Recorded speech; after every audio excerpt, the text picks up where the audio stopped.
إن الحمد لله نحمده ونستعينه ونستغفره ونعوذ بالله من شرور أنفسنا ومن سيئات أعمالنا من يهده الله فلا مضل له ومن يضلل فلا هادي له وأشهد أن لا إله إلا الله وحده لا شريك له وأشهد أن محمدا عبده ورسوله أما بعد. Louange à Allah, le maître des circonstances, on le loue pour tout ce qu'il nous accorde comme bien et comme grâce, et on lui demande de déverser ses grâces et bénédictions sur le prophète Mohammed sallallahu alayhi wa sallam, sa famille, ses compagnons et tous ceux qui les ont suivis jusqu'au jour de la rétribution. Alors nous sommes toujours dans l'explication du Nukhbat al-Fikr de l'Hafiz ibn Hajar qu'il a nommé Nuzhat al-Nazar fi tawdih al-Nukhbat al-Fikr fi mustalah ahli al-Athar. Et là, Al-Hafiz ibn Hajar va nous parler du rapporteur inconnu, Jahalat al-Rawi. Alors, les savants divergent sur la définition du rapporteur inconnu. Déjà, Al-Khatib al-Baghdadi, il dit Al-Majhul 'inda ashab al-hadith huwa kullu man lam yashtahir bi talab al-'ilm fi nafsihi wa lam ya'rifu al-'ulama bihi wa lam yu'raf أو ولم يعرف حديثه إلا من جهة راو واحد. Bon, il a dit le rapporteur inconnu chez les gens du hadith, c'est toute personne qui n'est pas connue pour être quelqu'un qui cherche la science. Et il n'est pas connu des savants. Et ils ne connaissent pas quoi. Son hadith, pardon, n'est rapporté. Ou bien il n'y a qu'une seule personne qui rapporte de lui. Bon, cette définition, il y a des savants qui ont apporté des objections par rapport à cette définition. C'est-à-dire, il y a des savants qui ont critiqué cette définition. Déjà, il a dit chez les savants des hadiths. Ça déjà, c'est comme s'il y avait une tifaq. Il n'y a pas d'ittifaq. Les savants divergent sur la définition du rapporteur inconnu. Et deuxièmement, quand il a dit, il n'est rapporté que c'est qu'une seule personne qui rapporte de lui. Alors ça, c'est pas, c'est-à-dire que c'est pas ce qui nous permet de distinguer, ou bien c'est pas par rapport à ça qu'on va voir que le rapporteur il est quoi, il est inconnu. Parce que ça c'est la parole de Mohammed ibn Zuhli, comme quoi celui dont le majhul c'est celui dont une seule personne, n'est-ce pas, rapporte de lui. C'est-à-dire si on est un rapporteur, il n'y a qu'une seule personne qui rapporte de ce rapporteur-là, ça c'est il est majhul l'ayn. Mais ça c'est pas sahih. C'est pourquoi Ibn Rajab, dans son explication de la Ilal, il a rappelé plusieurs rapporteurs, dont une seule personne a rapporté, n'est-ce pas, de ce rapporteur-là, mais avec ça les savants ont dit que c'est un rapporteur digne de confiance. C'est un rapporteur digne de confiance. C'est pourquoi, en réalité, c'est pas le simple fait, c'est-à-dire c'est pas parce que le rapporteur, il n'y a qu'une seule personne qui a rapporté de lui qu'il est majhul. Là, une seule personne peut rapporter de lui, mais s'il y a des savants qui ont fait son tawthir, c'est-à-dire s'il y a des savants qui ont dit qu'il est digne de confiance, ce rapporteur-là n'est plus majhul. Ce rapporteur n'est plus inconnu, même si il n'y a qu'une seule personne qui a rapporté de lui. Il dit ثم الجهالة بالراوي. Puis on a ce qu'on appelle le fait que le rapporteur soit inconnu. Il dit c'est la 8e cause dans la critique. Il dit وسببها أمران. Quelle est la cause? Pourquoi le rapporteur est inconnu? Il dit c'est pour deux raisons. أحدهما, et ce qui fait qu'un rapporteur soit inconnu, c'est deux choses. Il dit أحدهما il dit أن الراوي قد يكثر نعوته من اسم أو كنية أو لقب أو صفة أو حرفة أو نسب فيشتهر بشيء منها فيذكر بغير ما اشتهر به لغرض من أغراض فيظن أنه آخر فيحصل الجهل بحاله. Il dit quoi? C'est le fait qu'un rapporteur par exemple soit connu par un nom précis ou bien une kunya. Par exemple Abu Fulan, Abu Mohammed, il est connu qui s'appelle Abu Mohammed, ou bien il a un laqab, par exemple A'war, bien A'raj, ou bien par une attribut, ou par une origine. Et on le cite par quelque chose qui n'est pas connu. À ce moment, qu'est-ce qui se passe? Le rapporteur peut être quoi? Il peut être inconnu ici. Ça veut dire quoi? C'est-à-dire, un rapporteur est connu, par exemple, qui s'appelle Mohammed. Ou bien il s'appelle Abu Mohammed. Maintenant, on vient dans la chaîne de transmission, on le cite, mais avec quelque chose qui n'est pas connu. Donc, qui est connu, par exemple, qui s'appelle Mohammed. C'est pas connu, par exemple, qui s'appelle Abu Isa. On vient, on cite Abu Isa. Et pourtant, c'est lui Abu Isa. Il est toujours, on l'appelle aussi Abu Isa. Mais c'est pas connu. Ce qui est connu, c'est qui s'appelle, par exemple, Mohammed. Maintenant, on vient, on cite Abu Isa dans la chaîne de transmission. Ici, qu'est-ce qui se passe? On ne va pas reconnaître ce rapporteur. On ne sait pas qui est, c'est-à-dire qui est ici. Alors que c'est Mohammed. Mais comme c'est pas connu qui s'appelle Abu Isa, Donc ici, qu'est-ce qui va se passer? Son cas, sa situation sera inconnue. Il dit وصنف فيه dans ce cas الحافظ dit il dit وصنف فيه أي في هذا النوع الموضح لأوهام الجمع والتفريق أجاد فيه الخطيب وسبقه إليه عبد الغني وهو ابن السعيد المصري وهو الأزدي أيضا ثم السوري. C'est-à-dire, Al-Hafiz dit quoi? Il dit qu'il y a des savants qui ont écrit, n'est-ce pas, pour détailler cela, pour expliquer, n'est-ce pas, pour enlever le awham, pour que les gens ne s'embrouillent pas, ce rapporteur là c'est qui, ce rapporteur là c'est qui. Et il dit, il y a Abdul Ghani qui est Ibn Sa'id al-Misri, qui a aussi écrit, n'est-ce pas, dans ce domaine, dans cette catégorie-là. ومن أمثلته محمد ibn Sa'ib ibn Bishr al-Kalbi. Il dit, on a, parmi les exemples, on a Mohamed ibn Sa'ib ibn Bishr al-Kalbi. Nasabahu ba'dahum ila jaddi. Certaines personnes, n'est-ce pas, l'ont attribué à son grand-père. Faqala Mohamed ibn Bishr. On a dit, c'est Mohamed ibn Bishr. وسماه بعده حماد ibn Sa'ib. D'autres l'appelaient Hamad ibn Sa'ib. وكانه بعدهم أبا النضر. D'autres l'ont appelé Abu Nadr. وبعدهم أبا سعيد. D'autres l'ont appelé Abu Sa'id. وبعدهم أبا هشام. D'autres l'appelaient Abba Hisham. Il dit, et donc là, les gens pensaient que c'est un groupe de personnes. Alors que c'est une seule personne. Il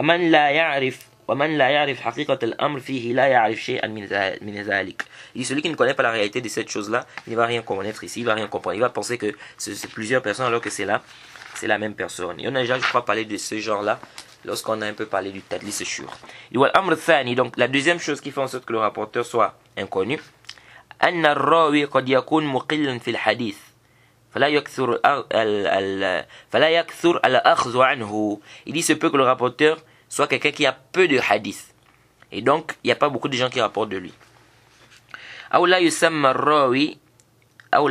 الراوي اختصارا من الراوي عنه فقالوا أخبرني فلان أو شيخ أو رجل أو بعضهم أو ابن فلان. Il dit, on peut aussi, parmi les choses qui font aussi que la personne ne soit pas connue, le fait que le rapporteur, n'est-ce pas, rapporte ou le cite en guise de, il résume.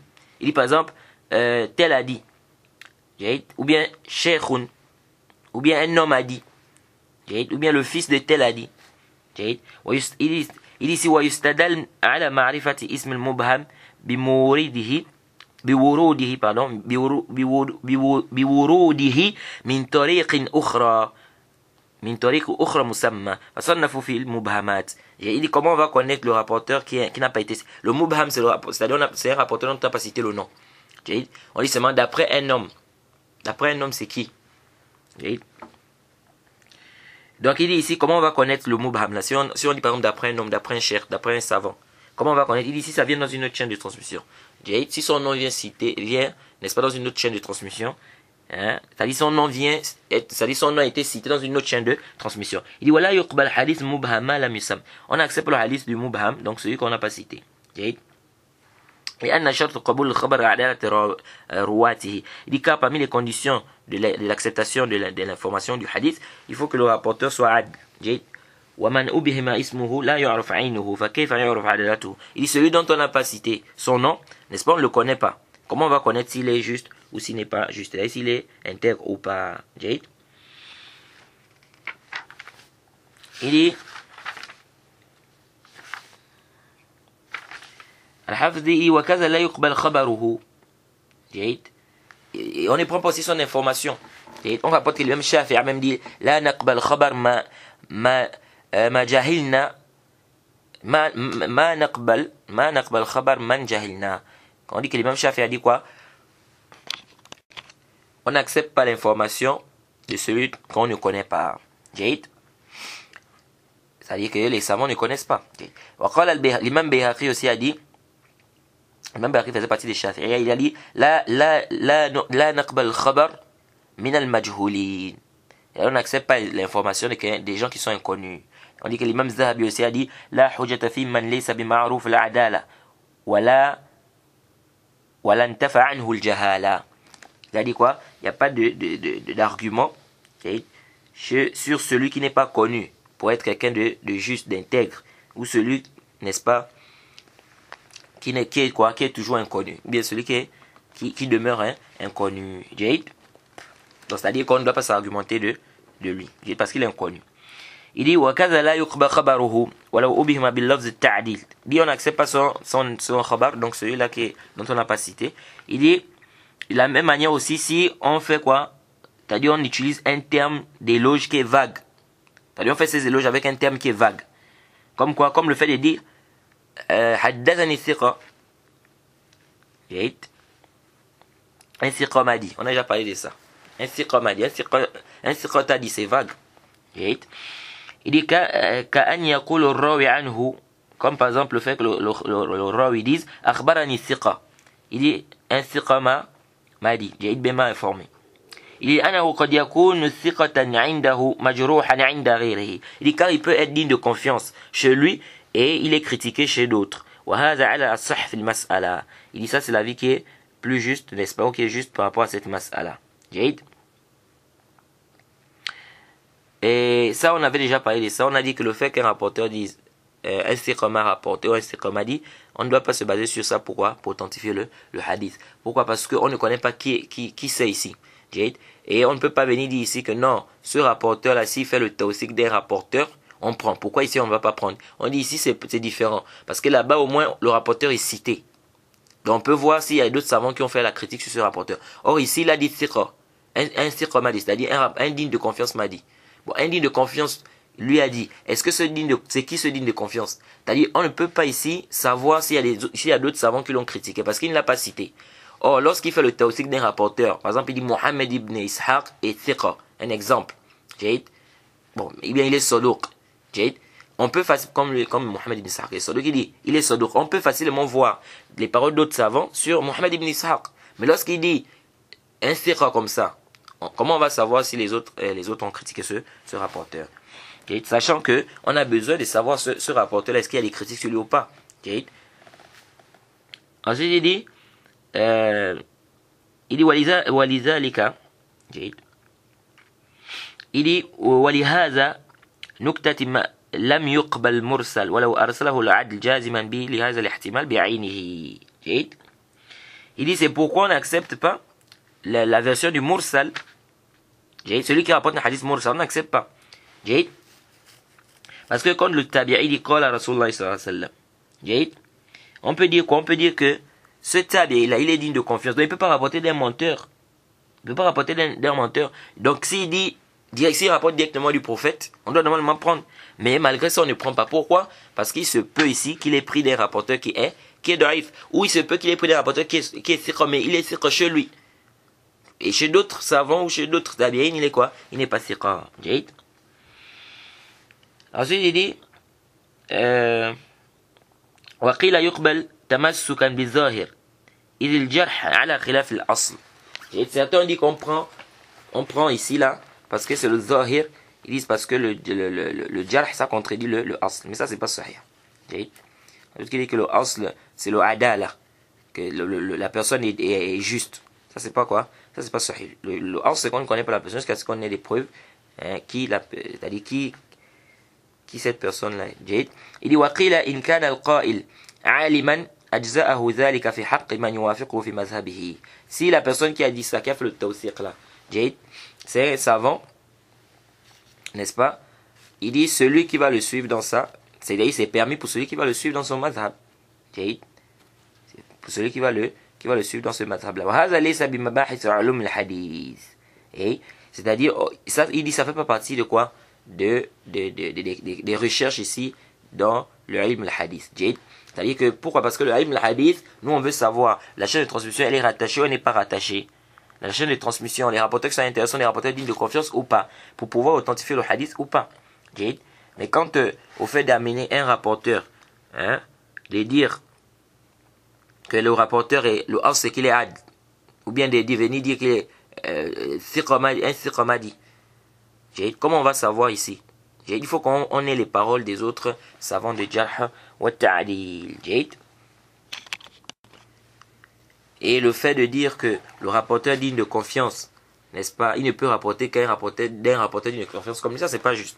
On a par exemple l'imam Shafi'i qui avait son professeur Ibrahim ibn Abi Yahya al-Aslami, qui était pourtant les savants, d'autres savants qui ont accusé ce Ibrahim là de menteur. Pourtant l'imam Shafi'i a rapporté de lui. Et peut-être même Shafi'i est digne de confiance. Jayid.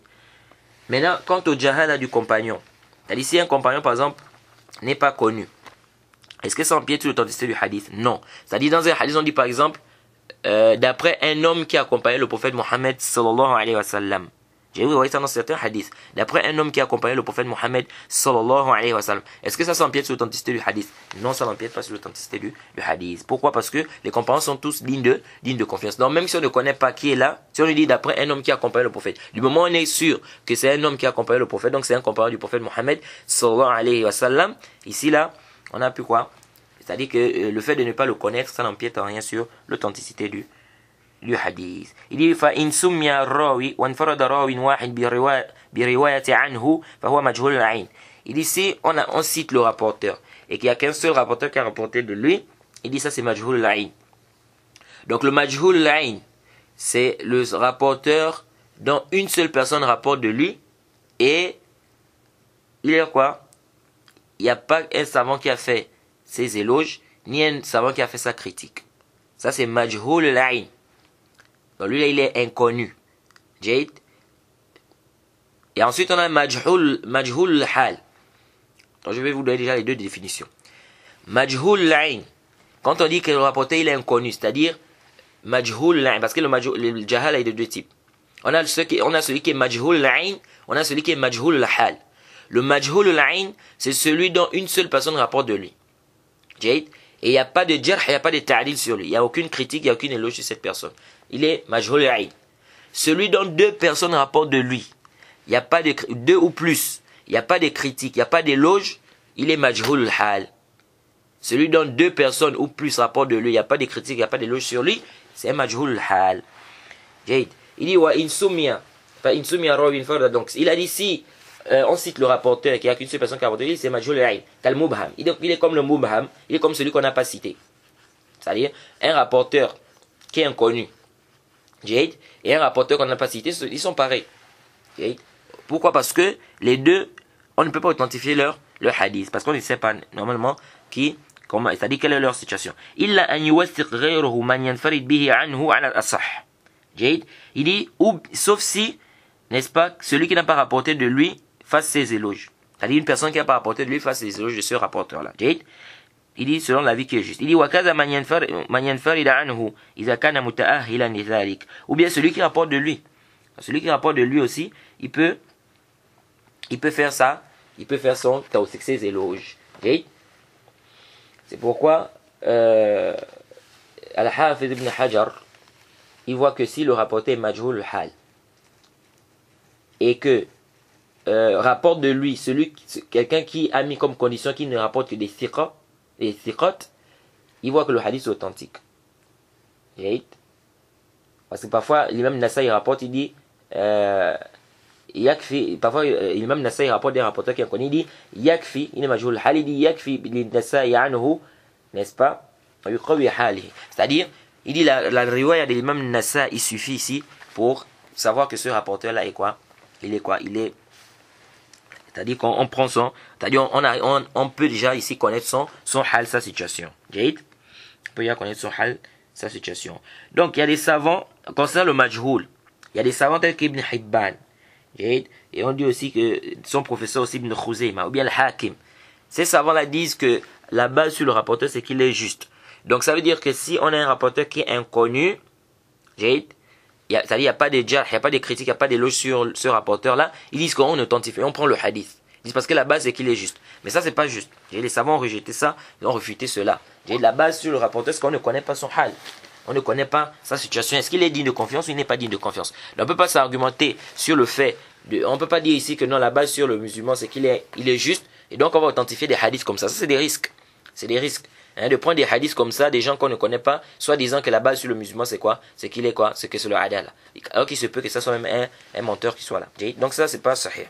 C'est pourquoi les savants disent, si tu vois que Ibn Hibban est le seul qui a fait le tawthiq d'un rapporteur, il est le seul, il s'est isolé avec le tawthiq, c'est-à-dire il est le seul qui a fait les éloges d'un rapporteur, ici là on ne prend pas. On ne prend pas. Pourquoi? Si le rapporteur est inconnu, bien évidemment.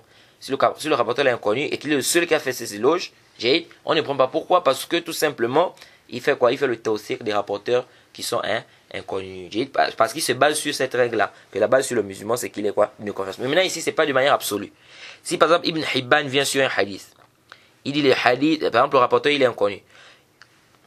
Ibn Hibban vient, il dit, ce rapporteur-là, ces hadiths sont justes. Où il rapporte ce qui est en conformité avec les siqat. Ici, on peut s'argumenter de ça. Là, on ne va pas dire non, Ibn Hibban, il fait le tawsiq des rapporteurs qui sont inconnus. Non, pourquoi? Parce que là, il n'a pas jugé ce rapporteur-là de digne. Il n'a pas dit que ces hadiths sont bons. Il n'a pas dit ça par rapport au fait que quoi? Par rapport au fait que la base sur le musulman, c'est qu'il est juste là. Il a dit ça par rapport à ces hadiths. Il a étudié les hadiths de ce rapporteur et il s'est rendu compte que le rapporteur là rapporte ce qui est en conformité avec les rapporteurs dignes de confiance. Il ne rapporte pas ce qui est en contradiction avec les rapporteurs dignes de confiance. Donc de là, il a dit que ces hadiths sont mustaqim. Ces hadiths sont mustaqim. Donc ici, là, on peut prendre.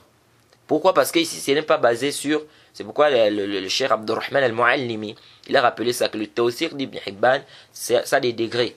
Donc c'est pas de manière absolue comme ça. Non, Ibn Hibban, s'il fait le tawsiq d'un rapporteur, on ne prend pas. Il se peut qu'on prenne. N'est-ce pas? Si le tawsiq qu'il a fait n'est pas basé sur cette qaïda qui dit quoi? Qui dit que le asl, le musulman, il est quoi? Il est adl. Donc ça c'est important de comprendre cela. Ensuite le Hafiz continue, il dit c'est de la même manière aussi, celui qui n'a pas, celui qui a rapporté de lui, s'il est apte, n'est-ce pas, à faire son tawsiq, s'il fait son tawsiq, on prend. Ici, deux personnes ont rapporté de lui ou plus, et il n'y a pas d'éloge sur ce rapporteur, personne n'a dit qu'il est istiqa, il dit fahuwa majhul hal. Il est majhul hal. Donc on a dit majhul hal, c'est celui dont deux personnes ou plus ont rapporté de lui, et il n'y a pas d'éloge, il n'y a pas de critique sur ce rapporteur-là. Donc le Hafiz dit ici, celui-là il est majhul hal. Donc s'il y a deux personnes ou plus, il dit voilà, il n'y a pas d'éloge sur ce rapporteur-là, il dit il est majhul hal. Wahul mastour. Et en même temps aussi il est mastour. Ici, Al-Hafiz ibn Hajar ne fait pas la différence entre le mastour et le majhul hal. Chez Al-Hafiz ibn Hajar, quand on dit al-mastour, ça veut dire qu'il est majhul hal. Mais il y a d'autres savants qui font la différence. Ils disent que le mastour, c'est celui dont on connaît son adal de manière apparente. De manière apparente, mais pas ce qui est caché. Or, le majhul hal, c'est celui dont on connaît son adal de manière apparente et de manière cachée. Et donc, on le connaît, et deux personnes ont rapporté de lui, ou plus, et il n'y a pas eu de tawsiq. Il n'y a pas eu de tawsiq, il n'y a pas une personne qui a fait d'éloge. Je ne sais pas si vous avez fait la différence. C'est-à-dire, il y a des savants qui disent, le mastour, c'est celui dont on connaît quoi? Son adala. Zahira, pas batina. Et donc, son adala de manière apparente, mais pas ce qui est caché. Lui, on dit qu'il est mastour. Maintenant, quant au majhul hal, c'est celui qu'on a déjà défini. C'est-à-dire, ils disent on connaît son adala de manière apparente. Et c'est-à-dire qu'il y a deux personnes qui ont rapporté lui ou plus, et là, muwathaq. Ça, c'est le majhul hal. Or, à la Hafiz, il y a d'autres savants qui font pas la différence. Ils disent le majhul hal, c'est le mastour. Parce qu'en fait, le adala batina, qui est caché, c'est quelque chose qui... C'est-à-dire, comment on va connaître ça? Ils disent que c'est pas des choses un peu plus spécifiques, comme le fait de voyager avec la personne, le fait de faire le commerce avec la personne, comme ce qui est rapporté de Omar, où quelqu'un a fait le tawsiq d'une personne. Il a dit, est-ce que tu as voyagé avec lui? Est-ce que tu as fait du commerce avec lui? Est-ce que tu étais son voisin? Et le athar, que Cheikh Albani, il rend ce athar-là Hassan. Donc il dit wa tahqiq. Donc à la kulli hal, ici il y a un khilaf. Il y en a qui voient qu'il y a une différence entre le majhul hal et le mastour, et il y en a qui voient que c'est pareil. Mais l'avis d'Ibn Hajar ici, c'est quoi? C'est qu'il n'y a pas de différence entre le majhul hal et le mastour. Donc le majhul hal, on reprend de manière résumée, c'est qui? C'est celui-là dont il y a deux personnes ou plus qui ont rapporté de lui et il n'y a pas d'éloge sur ce rapporteur-là. Il dit wa tahqiq anna riwayat al-mastour wa nahwihi mimma fihi al-ihtimal لا يطلق القول بردها ولا بقبولها بل يقال هي الموقوفة إلى استبانة حاله كما جزم به إمام الحرمين. Il dit ce qui est ici à retenir, ce qui est juste ici, c'est quoi? C'est que le mastour, ou bien celui qui est semblable au mastour, donc il n'est pas connu, là où il y a l'ihtimal, il dit on ne va pas dire que Parce qu'il y a l'ihtimal, est-ce qu'il est siqa, est-ce qu'il n'est pas siqa. Donc il y a une hypothèse, est-ce qu'il est siqa ou il n'est pas siqa. Il dit on ne va pas rejeter son hadith comme ça, on ne va pas aussi accepter ça comme ça. Mais on fait qu'on fait le tawaqquf, c'est-à-dire on ne se prononce pas jusqu'à ce que sa situation soit claire. Il dit comme dit clairement à l'imam Harami. Il dit وَنَحْوُهُ قَوْلِ ابن الصلاح فيما جرح بجرح غير مفسر. Il dit et il y a ce qui est semblable à cela, n'est-ce pas, dans la parole d'Ibn Salah, lorsqu'il a parlé de celui dont on critique, d'une critique qui n'est pas détaillée.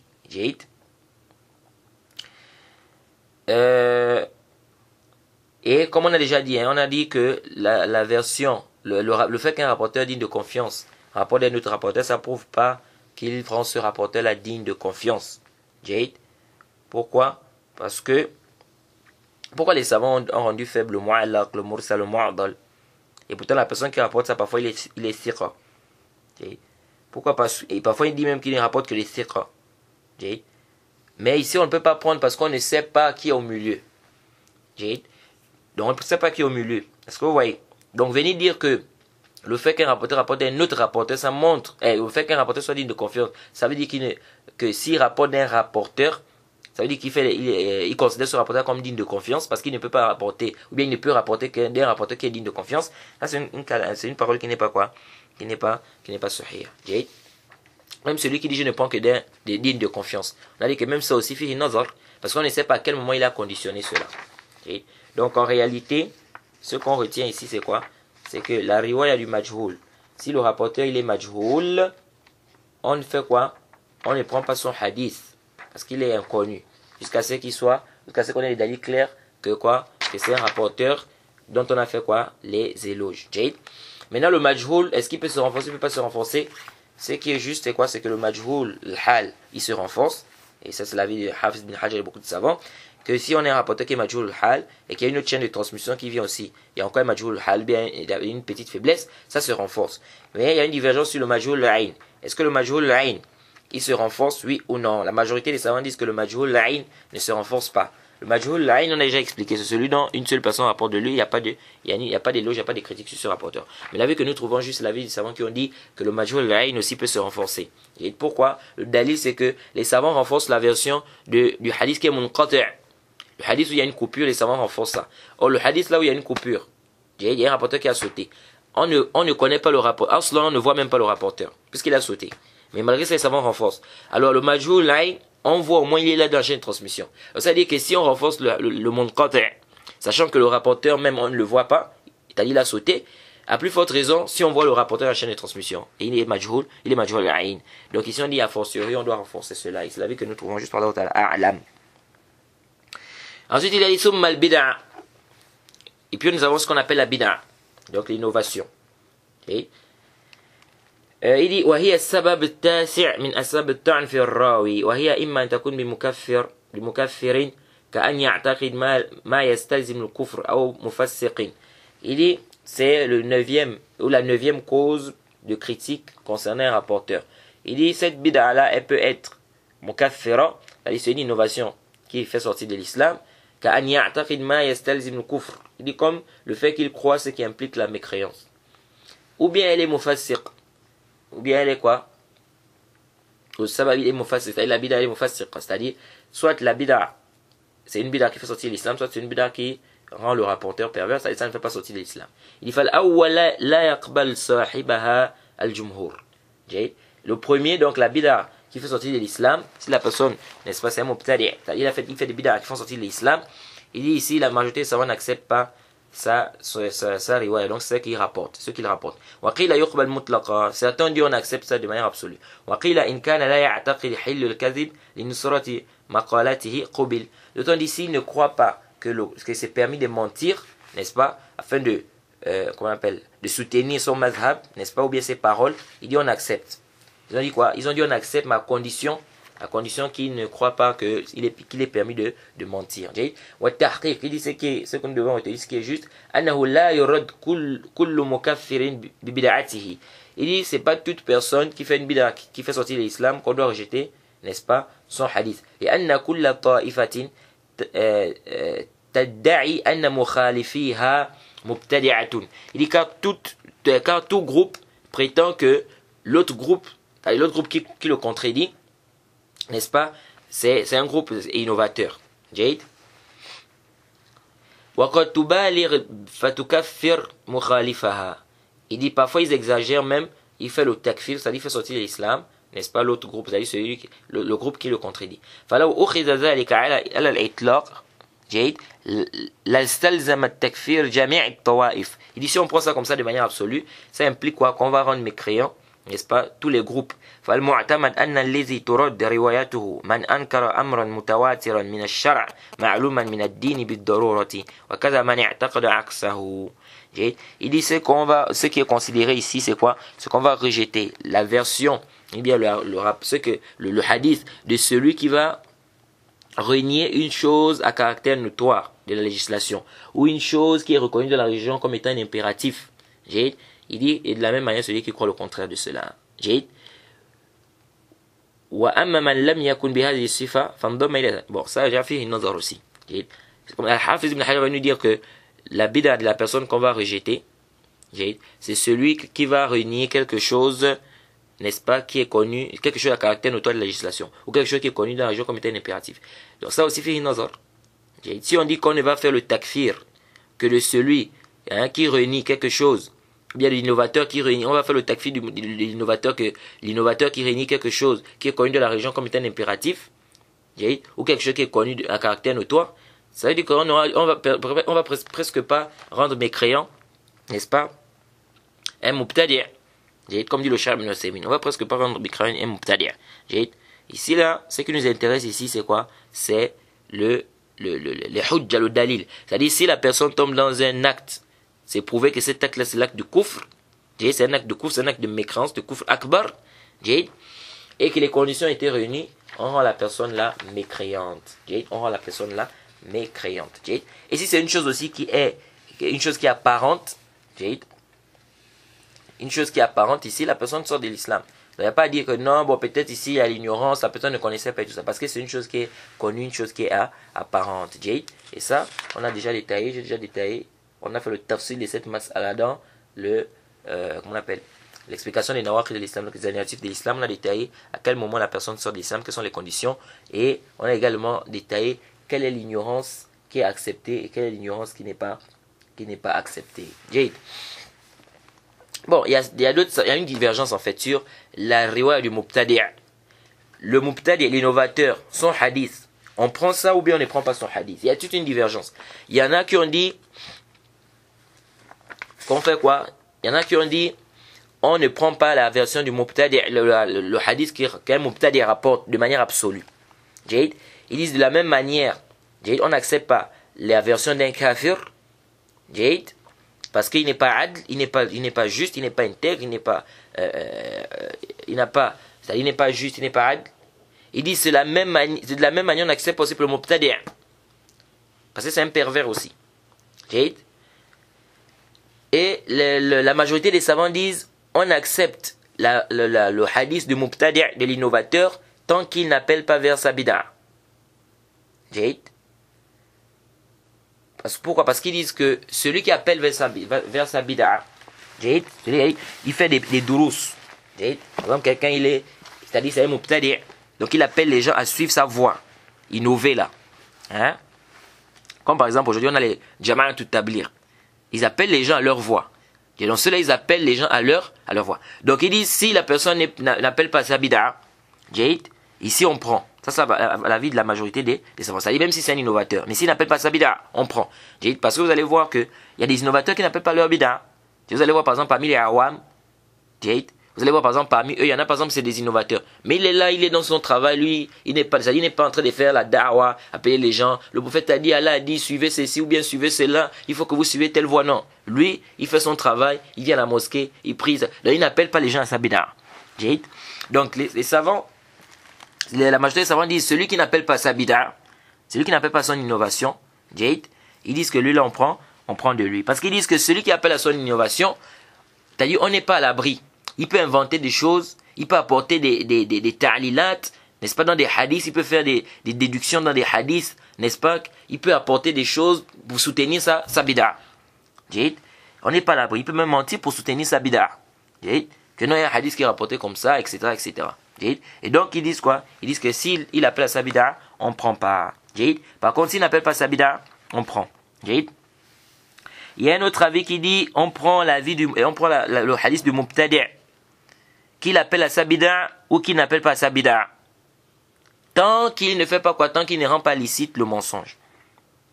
Et certains disent que c'est l'avis de l'imam Shafi'i, l'avis de l'imam Abu Hanifa, l'avis d'Ibn Qattan. Bon, l'imam Shafi'i, parce que l'imam Shafi'i, on dit qu'il a dit quoi? Il dit Aqbal shahadat ahl ahwa ila al-Khattabiyya min al-Rafid. Il a dit je prends le témoignage des gens des bid'a, sauf les Khattabiyya min al-Rafid. C'est-à-dire ceux-là qui rendent licite le mensonge. Ils disent que c'est permis de mentir. Bon, est-ce que le shahada c'est leur riwaya? Ça aussi, fihi ma fi. Cet avis il est connu. Il y a des savants qui disent qu'on prend de l'innovateur, on prend le hadith de l'innovateur. Et ici, je rappelle bien qu'on est en train de parler ici du hadith, du bab de riwaya. On n'est pas dans le fait d'aller prendre le ilm chez quelqu'un, chez un innovateur. Ça, c'est une autre mas'ala là-bas. Alors ici, le hadith, est-ce que le hadith d'un innovateur, si ça a été rapporté, tu vois dans un livre, on dit par exemple, tel rapporteur, c'était un innovateur. Et tu le vois dans un hadith. Est-ce que ce hadith, on l'authentifie ou bien on rend ce hadith da'if parce qu'il y a un rapporteur à l'intérieur qui est innovateur? C'est ça la mas'ala ici. Donc, il y en a qui ont accepté, qui ont dit, on prend qui l'appelle à sa bid'a ou qui n'appelle pas sa bid'a. Et ça, c'est l'avis que nous trouvons juste. L'avis que je trouve juste, c'est l'avis de ces savants-là. Que si le rapporteur, même s'il est connu que c'est un innovateur, qu'il appelle à sa bid'a, qu'il n'appelle pas sa bid'a, sur le voie d'un de transmission, on prend son hadith. Mais à condition, que ce soit pas un menteur, que c'est reconnu qu'il est véridique, il ne ment pas. Qu'il ne ment pas. Parce que si c'est un menteur, intaha kalam. Donc, si c'est prouvé que c'est pas un menteur, parce que c'est pas tout innovateur qui ment. Ça aussi, il faut comprendre ça. Comme c'est pas tout kafir qui est menteur. C'est pas tout kafir qui est menteur. C'est pas tout mécréant qui est menteur. C'est un mubtadi' aussi, il peut ne pas être menteur. Il y a des mubtadi', il y a des innovateurs qui détestent le mensonge, qui ne mentent pas. Il est dans sa bid'a, mais lui, le mensonge, il n'aime pas. Comme tu peux aussi trouver parfois quelqu'un qui est dans la sunna qui ment. Quelqu'un, c'est pas parce que quelqu'un est dans la sunna qu'il ne ment pas.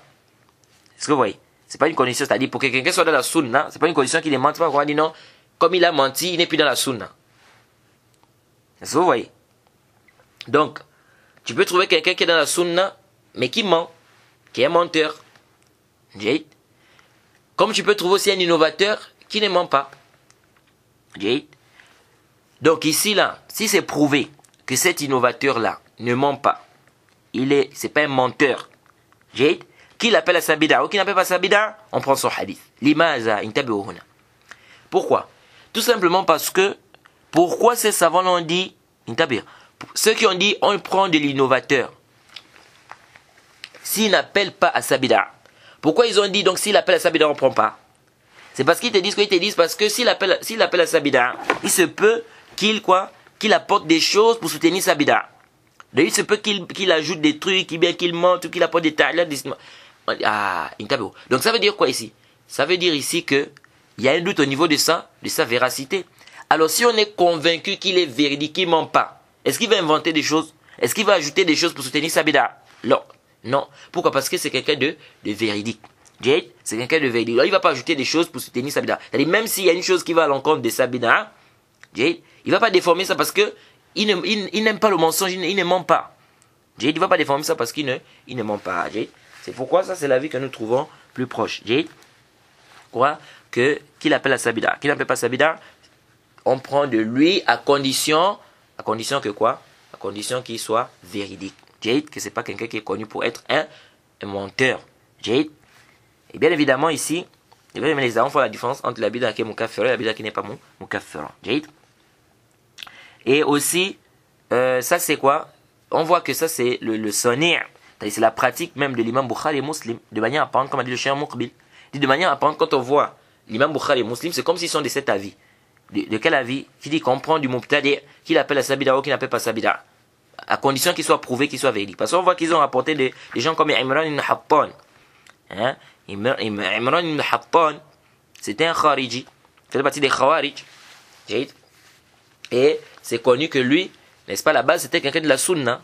C'était quelqu'un de la sunna. Il a épousé une femme qui faisait partie des Khawarij en disant quoi? Qu'il va la ramener à la sunna. Et quand il s'est marié, après c'est la femme qui l'a ramené dans la bid'a. Il est devenu, il faisait maintenant partie des Khawarij. On dit que lui là, il faisait quoi? Il faisait partie des gens qui appelaient, il était da'i. Il y a aussi, il y a d'autres rapporteurs que l'imam Muslim par exemple a rapporté d'eux, n'est-ce pas? Qui également était quoi? Faisait partie des gens qui appelaient vers leur bid'a. Donc, c'est pourquoi le Cheikh Moukbila dit demain, quand on regarde les rapporteurs, les innovateurs que l'imam Bukhari et Muslim ont rapporté d'eux, parmi eux, il y en avait qui appelaient à leur bid'a. Donc, c'est comme si ces savants étaient de cet avis. C'est comme si ces savants étaient de cet avis.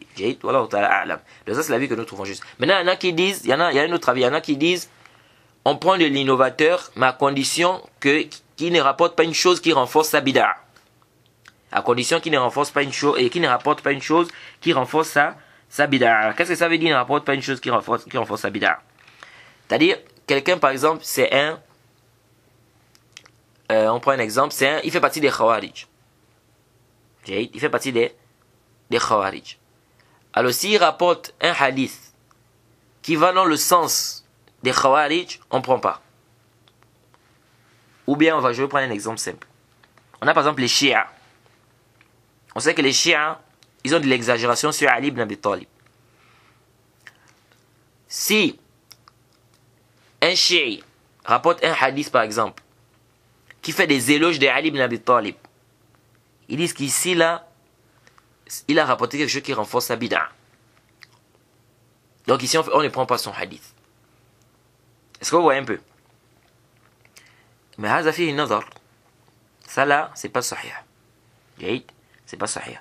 C'est pourquoi vous allez voir que dans le sahih, l'imam Muslim a par exemple rapporté de Adi ibn Thabit qui rapporte, n'est-ce pas, un Zar. C'est un hadith qui est connu. Le hadith de Ali ibn Abi Talib. Qu'il a dit quoi? Il a dit que le prophète Mohammed sallallahu alayhi wa sallam a dit La yuhibuni illa mu'min. La yuhibuni illa mu'min. Wa la yubghiduni illa munafiq. Ne m'aime qu'un croyant, ne me déteste qu'un munafiq, qu'un hypocrite. Ce hadith est rapporté par un shi'i. Il y a un shi'i à l'intérieur. Le hadith est dans Sahih Muslim. Il y a un shi'i à l'intérieur. Jade. Bon, certains vont vous dire, d'autres ont dit même que c'est comme dit même Darqouti, c'était Rafidi. D'autres ont dit, Kanafi Tashayyu'. Le Tashayyu', vous savez, à l'époque, le Tashayyu', c'était pas comme aujourd'hui.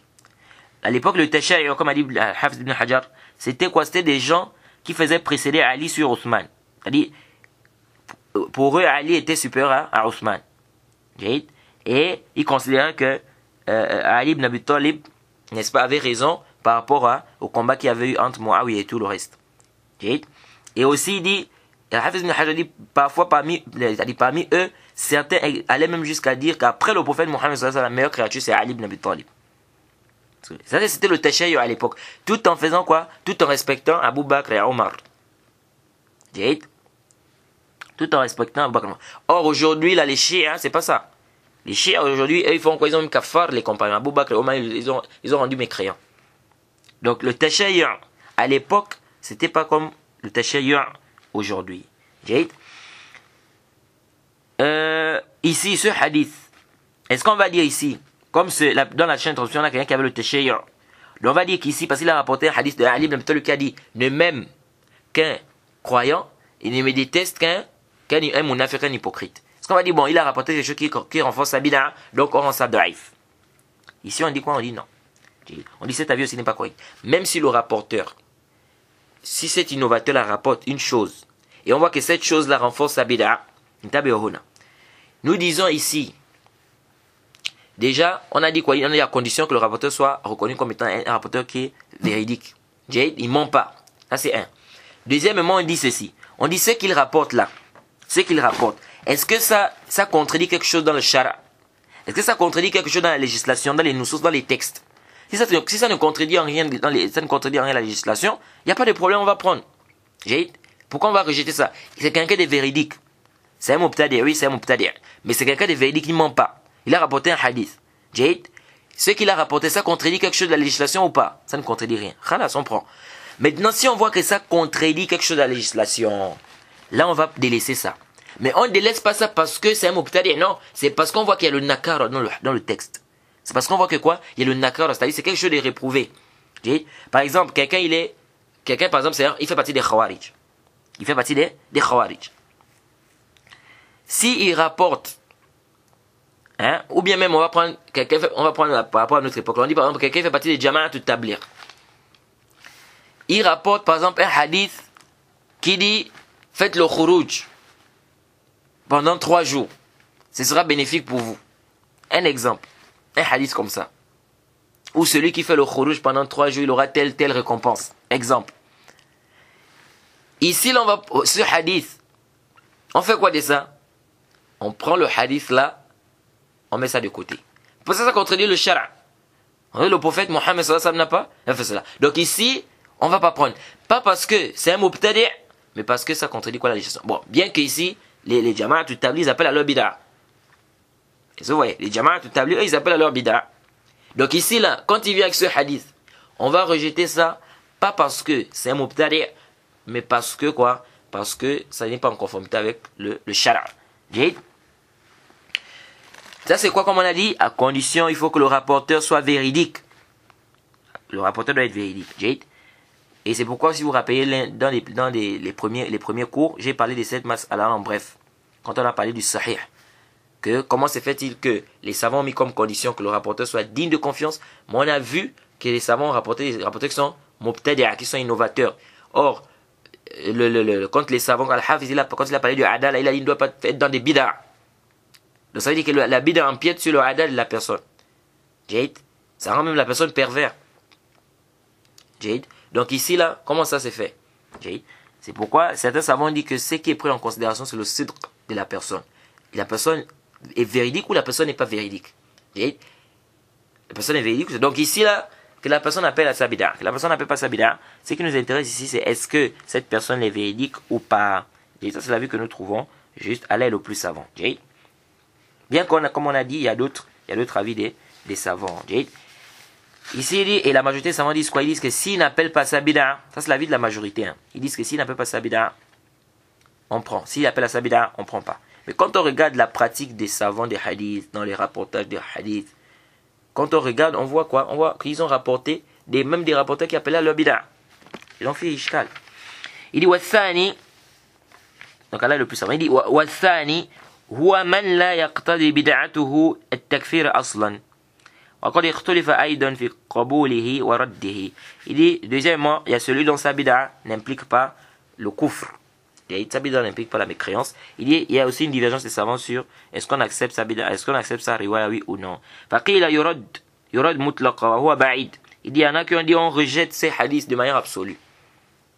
Celui qui t'a dit un mubtadi', on prend pas ces hadiths de manière absolue. Il dit ça c'est ba'id, c'est loin ça. Donc il voit que c'est pas juste. Il dit وأكثر ما علل به أن في رواية عنه il dit ترويجا لأمره وتنويها بذكره. Il dit parmi les choses, n'est-ce pas, que ces savants ont apporté comme argument, ont plus apporté comme argument pour rejeter son hadith. Ils disent que parce que si on prend le hadith de celui-là qui est mubtadi', ils disent que ça encourageait, c'est comme si on encourageait ce qu'il faisait. Et c'est comme si on encourageait qu'il soit cité, qu'il soit souvent mentionné. Et parce qu'on va souvent le citer, on va souvent le mentionner. وعلى هذا فينبغي أن لا يروى عن مبتدع شيء يشاركه فيه غير مبتدع. Et donc on ne doit pas rapporter d'un innovateur qui est associé à un non innovateur. Il dit وقيل, certains ont dit يقبل مطلقا إلا إن يعتقد حل الكذب كما تقدم. D'autres ont dit on accepte la version du mubtadi' de manière absolue, à condition seulement qu'il ne rende pas licite le mensonge. وقيل يقبل من لم يكن داعية إلى بدعته لأن تزيين بدعته قد تحمله على تحريف الروايات وتسويتها على ما يقتضيه مذهبه وهذا هو الأصح. جيد. Et il dit ici quoi? Il dit, certains ont dit qu'on accepte s'il n'appelle pas vers sa bid'a. Il dit car le fait qu'il appelle à sa bid'a, ça peut le pousser à faire quoi? À changer les riwayat, donc le hadith, les versions, à faire en sorte que ça soit en conformité avec son mazhab. Il dit c'est l'avis qui est juste. Donc Al-Hafiz ibn Hajar, comme s'il est d'avis quoi, que si le rapporteur appelle à sa bid'a, on ne prend pas. Mais s'il n'appelle pas sa bid'a, on prend. Donc vous voyez un peu ce qu'ils ont apporté. Ils ont dit car le fait qu'il appelle à sa bid'a, ça peut le pousser à faire quoi, changer les riwayat. Or nous on a dit quoi? On a dit que même s'il appelle à sa bid'a, on prend mais à condition qu'il soit véridique. Pourquoi? Parce que s'il est véridique, il va pas changer les riwayat. Il ne va pas changer les versions des hadiths. Wallahu ta'ala a'lam. Il dit وأغرب ابن حبان وادعى اتفاق على قبول غير الداعية من غير التفصيل. Il dit Ibn Hibban a apporté quelque chose d'étrange. Il a prétendu qu'il y a un consensus sur l'acceptation du rapporteur du mubtadi' qui n'appelle pas ça bid'a sans faire le tafsir, sans détailler. Mais ça c'est pas juste. Pourquoi? Parce qu'il y a un khilaf. Il y en a qui disent qu'on n'accepte pas même de. C'est-à-dire il appelle, il n'appelle pas, on n'accepte pas. Donc venez dire que celui qui n'appelle pas sa bid'a, les savants sont tous unanimes qu'on accepte. Ibn Hajar décide que ça c'est pas juste. Il dit Naam. Al-Akthar ala qabul ghayr da'iya. Il dit oui, la majorité accepte la version de l'innovateur qui n'appelle pas sa bid'a. Illa an yurwa ma yuqawi bid'atuhu. Sauf s'il rapporte ce qui vient renforcer sa bid'a.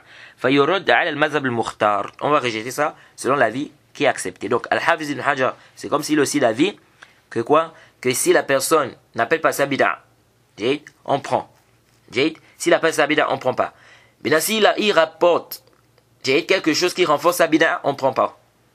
Mais comme on a dit ici, on dit non. On regarde cette chose-là. C'est en conformité avec le shar ou pas. Si c'est en conformité, on prend. Si c'est pas en conformité, on rejette pas parce que c'est un mubtadi', mais parce que ici là il y a un nakar ici. C'est quelque chose qui est réprouvé par la législation. C'est comme un rapporteur qui est thiqa. Si un rapporteur thiqa rapporte dans un hadith, et dans le hadith là, on voit quelque chose, il y a un nakar dedans. C'est quelque chose qui est munkar, c'est réprouvé. Ou bien ça contredit par exemple des dalils. On peut dire qu'on peut ici dire que c'est quoi? Que c'est munkar. Un sodouk par exemple, il rapporte quelque chose qui est réprouvé. Ou un daif. On va rejeter ça. Pourquoi? Parce que ça contredit le shara. C'est quoi? C'est quelque chose qui est réprouvé. Il dit وبه صرح الحافظ أبو إسحاق إبراهيم بن يعقوب الجوزجاني شيخ أبي داود والنسائي في كتابه معرفة الرجال. Il dit de là Abu Bakr ibn Ibrahim, Abu Ishaq Ibrahim ibn Yaqub al-Juzajani, il a dit clairement cela dans son livre Ma'rifat al-Rijal. Que quoi? C'est qu'Al-Hafiz est en train de dire ici. فقال في وصف الرواة. Il a dit par rapport aux critères des rapporteurs منهم زائغ عن الحق et Anis Sunna. Dit parmi eux, il y en a qui sont détournés de la Sunna. Sadiq al-Lahja, mais qui sont véridiques. Fallait sa fille Hila, il ne ruse pas. Illa an yukhaz min hadithihi ma la yakun munkaran. Iza lam yuqawwi bihi bid'atahu. On prend de son hadith, mais tant que son hadith n'est pas munkar, c'est pas réprouvé. Si ça ne renforce pas ça, ça bid'a. Il dit, wa ma qalahu muttajih. Il dit ce qu'il a dit, c'est bien, c'est acceptable. لأن العلة التي لها رد حديث الداعية الواردة فيما إذا كان ظاهر مروي يوافق مذهب المبتدع ولو لم يكن داعية والله أعلم. Il dit parce que la illa, la cause pour laquelle on rejette le hadith, celui qui appelle à sa bid'a, et si elle est présente, n'est-ce pas, si dans ce qu'il rapporte, n'est-ce pas, de manière apparente, on voit que c'est en conformité avec son mazhab. Et la cause qui a fait en sorte qu'on rejette la version de celui qui appelle à sa bid'a, c'est quoi? C'est parce qu'ils disent quoi? Qu'il peut rapporter des choses qui vont renforcer sa bid'a. Et donc celui-là qui va rapporter une chose, n'est-ce pas? Et on voit que cette chose-là, n'est-ce pas, de manière apparente, c'est en conformité avec sa bid'a. Il dit celui-là aussi, on fait quoi? On rejette cela. Même s'il n'appelle pas à ça, à sa bid'a. Il dit Allah est le plus savant. Ensuite, Al-Hafiz ibn Hajar ici va nous parler de celui qui a une mauvaise mémorisation, le shaz, le mukhtalif.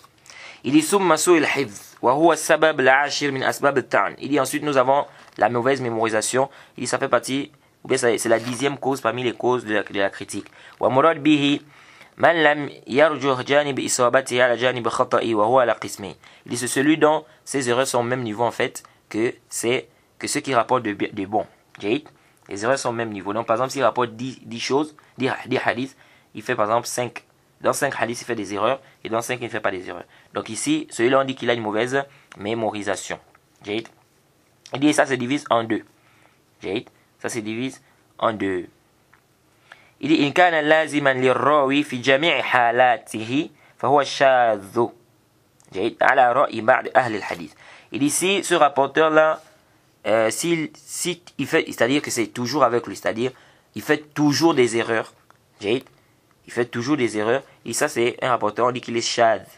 C'est l'avis de certains savants. C'est-à-dire certains savants disent que celui-là qui est le hifz, ce qu'il rapporte, c'est il est shad, c'est shad. Mais le sayl hifz, si il vient dans une autre, c'est-à-dire que si celui qui a une mauvaise mémorisation, s'il y a un autre hadith qui vient, et il y a une petite faiblesse, ça peut le renforcer. De la même manière aussi, celui qui a une mauvaise mémorisation, s'il rapporte du livre, on prend.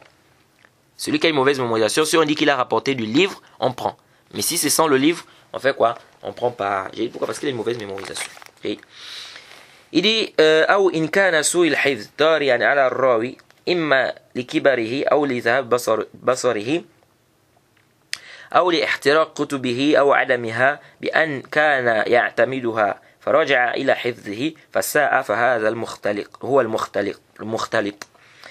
Il dit ici, le Hafiz ibn Hajar dit, si son c'est le hifz, c'est-à-dire que sa mauvaise capacité de mémorisation, n'est-ce pas, elle est apparue comme ça, c'est-à-dire c'est pas quelqu'un qui a eu une mauvaise mémorisation, c'est pas quelqu'un qui a toujours eu une mauvaise mémorisation, mais il a eu ça à partir d'une période, à cause de la vieillesse, ou bien parce que il a perdu la vue, ou bien ses livres se sont brûlés, comme Abdullah ibn Lahiya, ou le fait qu'il n'ait plus de livres, c'est-à-dire s'appuyer sur ses livres. Après, qu'est-ce qu'il a fait? Il s'appuyait plus sur les livres, maintenant il rapportait maintenant avec sa propre mémorisation sans le livre. Il dit, et là, c'est-à-dire que sa mémorisation, elle est quoi? Elle est mauvaise. Et ça, c'est le mukhtalit. Ça, c'est le mukhtalit. Et ça, il y a plusieurs raisons qui font en sorte que le rapporteur, après, il commence à s'embrouiller, bien sa mémorisation prend un coup. Parfois, ça peut être, comme on a dit, la perte de vue. Ça peut être, la personne est tombée de la tête, sur la tête. Ça peut être, il a perdu un parent. Il a été tellement triste, ça l'a choqué, et ça a eu un impact sur lui. Il n'arrive plus, c'est-à-dire il a des problèmes de mémorisation maintenant. Alors, le mukhtalif, donc celui qui s'embrouille, n'est-ce pas, dans les hadiths, qui s'embrouille dans les hadiths à partir d'une période, qu'est-ce qu'on fait de son hadith? Il dit ici, وَالْحُكْمُ فِيهِ أَنَّ مَا حَدَّثَ بِهِ قَبْلَ الْاخْتِلَاطِ إِذَا تَمَيَّزَ قُبِلْ. Ils disent, le hukm, la sentence de celui-là, c'est quoi? Ce qu'il a rapporté avant de s'embrouiller. Si on arrive à distinguer ce qu'il a rapporté avant de s'embrouiller, on prend. وَإِنْ لَمْ يَتَمَيَّزْ تُوقِفَ فِيهِ. Si on n'arrive pas à faire la différence entre ce qu'il a rapporté avant qu'il ne s'embrouille après, ici, là, il dit, on ne se prononce pas, on s'arrête. On ne prend pas d'abord son hadith.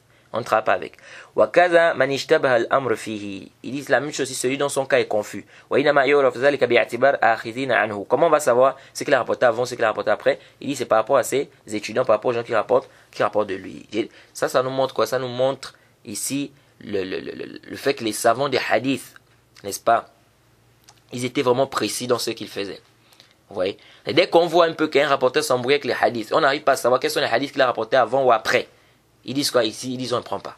Parce que c'est un risque de prendre ces hadiths comme ça. On ne sait pas à quel moment il a, quels sont les hadiths qu'il a rapportés avant de s'embrouiller. Il dit وَكَذَا الْمُخْتَلِطَ الَّذِي لَمْ يَتَمَيَّزْ وَالْمَسْتُورُ وَالْإِسْنَادُ الْمُرْسَلُ وَكَذَا الْمُدَلَّسِ إِذَا لَمْ يُعْرَفْ الْمَحْذُوفُ مِنْهُ صَارَ حَدِيثُهُم حسنا لا لذاته بل وصفه بذلك باعتبار مجموع من المتابع والمتابع لأن كل واحد منهم احتمال أن تكون روايته صوابا أو غير صواب على حد السواء donc الحافظ ابن حجر dit il dit le mukhtalif là celui dont on n'arrive pas à faire la distinction c'est qu'il a rapporté avant qu'il ne s'embrouille ou après qu'il ne s'embrouille wal mastour donc le majhul hal celui qui est le hadith qui est mursal ou celui qui est mudallis, qu'on ne sait pas, on ne sait pas le rapporteur qui l'a effacé dans la chaîne de transmission, qui l'a enlevé la chaîne de transmission. Il dit le hadith, n'est-ce pas, peut devenir quoi? Hassan la lizatihi, mais لغيره. جيد. Ceci, par quoi si on regroupe toutes les chaînes de transmission. C'est-à-dire, en fait, Al-Hafid ibn Hajar va nous dire, les hadiths de ces rapporteurs-là, le Mastour, le Mukhtalit, le Mursal, le Mudallis, si ça vient dans d'autres chaînes de transmission, ça se renforce. Ça devient Hassan. C'est pas Hassan les atihi, mais c'est Hassan li ghayrihi. Et on a déjà expliqué c'est quoi le hadith Hassan li atihi et Hassan li ghayrihi. Et le majhul hal, on a déjà expliqué que ça se renforce. Al-Hafiz ibn Hajar voit qu'il se renforce parce qu'il a dit ici al-mastour. Et on a dit qu'Al-Hafiz ibn Hajar ne fait pas la différence entre le mastour et le majhul hal. Quant au majhul ayn, on a rappelé qu'il y a un khilaf et on a dit que la vie qui était plus proche, c'est que le majhul ayn aussi peut se renforcer. جيد. وقال السماوي وحيث تابع الضعيف معتبر فحسن لغيره وهو النظر إن لم يكن لتهمة بالكذب أو الشذوذ فانجباره أبيح. Donc le hadith daif, si c'est une petite faiblesse, ça peut se renforcer et devenir hasan li ghayrihi. فإذا on a déjà détaillé ça quand on a parlé du hasan li ghayrihi. Il dit فإذا جاءت من المعتبرين رواية موافقة لأحدهم. Donc s'il y a un rapporteur qui est considéré, n'est-ce pas, qui apporte un hadith qui est en conformité avec leur hadith, donc le hadith du Mastour, ou du hadith qui est Mursal, ou du Mudallis, ou du Mukhtalit. Il dit رجع أحد الجانبين من الاحتمالين المذكورين ودل ذلك على أن الحديث محفوظ وارتقى من درجة التوقف إلى درجة القبول. Il dit ça prouve quoi? Ça prouve qu'ici ça va faire précéder une hypothèse sur une autre. Pourquoi? Parce que quand ces rapportés l'ont rapporté, par exemple le Mastour, ou bien le Mukhtalit, ici il y a l'hypothèse que ce qu'il est rapporté soit correct ou que ce qu'il est rapporté ne soit pas correct. Celui qui s'embrouille dans le hadith. Donc c'est possible que ce qu'il a rapporté c'est correct ou c'est possible. Donc comme on ne sait pas, on ne prend pas, on laisse. Il dit mais si ça vient dans d'autres versions, par des rapporteurs qui sont acceptés, qui sont considérés, qu'on considère, n'est-ce pas, qu'on peut considérer, si ça vient, n'est-ce pas, en conformité avec leur version, ici ça se renforce. Et ça veut dire quoi? Ça veut dire que ce qu'on craignait ici, l'hypothèse, il y a une hypothèse qui sera au-dessus de l'autre hypothèse. Donc l'hypothèse qui disait quoi? Que peut-être qu'il s'est trompé sera plus faible que l'hypothèse, n'est-ce pas? Qu'elle dit quoi? Que peut-être qu'il a, n'est-ce pas? Il ne s'est pas trompé ici. Et donc ça va, il dit ça quitte du degré du tawakkuf au degré du qaboul. Donc on ne va plus dire on se prononce pas ici, on accepte, on attrape avec ça, mais là maintenant on va accepter cette version. Il dit ومع ارتقائه إلى درجة القبول فهو منحط عن رتبة الحسن لذاته وربما توقف بعد مع إطلاق اسم الحسن عليه. Il dit bien que c'est au degré de l'acceptation, il dit mais toujours ici on dit quoi? Il n'est pas bon par lui-même. Il n'est pas Hassan li zati, il est Hassan li ghayrihi. Il est bon par autre que lui. Il dit parfois, n'est-ce pas, on peut se retenir, n'est-ce pas, ou certains peuvent se retenir d'appeler ça Hassan. D'appeler ça Hassan. Et donc ça nous montre quoi? Ça nous montre que la faiblesse qui est forte ne se renforce. C'est-à-dire quand la faiblesse est forte dans le hadith, même si ça vient dans une autre chaîne, ça ne se renforce pas. C'est-à-dire si on a par exemple un hadith où il y a un menteur à l'intérieur, ou quelqu'un qui est très faible, par exemple Matrouk. Donc même si on trouve une autre chaîne de transmission, ça ne se renforce pas. C'est-à-dire même si on trouve une autre chaîne de transmission, on dit non, on ne dit pas que ça se renforce. Pourquoi? Parce que la faiblesse, elle est très forte. Donc on a par exemple 3 hadiths où il y a 3 menteurs à l'intérieur. On dit que ça se renforce, ou bien 4 ou 5 ou 10. C'est des menteurs. Ça se renforce? Non. Ça ne se renforce pas. Et ça c'est aussi un rad. Ceux qui disent non, on ne doit pas, le hadith daif ne peut pas se renforcer, comme Ibn Hazm. Rapporte qu'Ibn Hazm, il voit que si un hadith est daif, même si la faiblesse est minime, ça ne se renforce pas. Mais ça c'est batil. C'est ça contredit même le sonnier, c'est-à-dire la pratique des savants des hadiths, tels que l'imam al-Bukhari, l'imam Muslim. Pourquoi? Parce que l'imam Bukhari et l'imam Muslim rapportent dans leur livre ils rapportent des shawahid, des mutaba'at. Et quand on dit que c'est un mutaba'a, bien c'est un shahid, il se peut qu'il y ait une faiblesse ici minime. Où est la faïda de ramener ces hadiths? L'imam Nasa'i, l'imam Tirmizi, tous ces savants-là. Et c'est des anciens savants. C'est des anciens savants. Donc dire que non, les anciens ne faisaient pas kalam batil. Et l'imam Ahmed, quand il a parlé d'Ibn Lahiya, il a dit yashuddu ba'duhum ba'da. Il a dit que le hadith de Ibn Lahiya, en lui-même, c'est pas authentique. Il dit mais si ça vient dans le chaîne de transmission, ça c'est quoi? Ça se renforce. Donc, ici il a venu dire que les anciens savants ne renforçaient pas les hadiths da'if. هذا الكلام ليس بصحيح البتة. جيد. Al-Hafiz ici, bon, comme ici c'est un peu long, on va parler du marfou', on va renvoyer ça au cours prochain. On va s'arrêter ici. Le cours prochain va revenir sur le marfou'. Wa subhanaka Allahumma bihamdika ashhadu an la ilaha illa anta astaghfiruka wa atubu ilayk.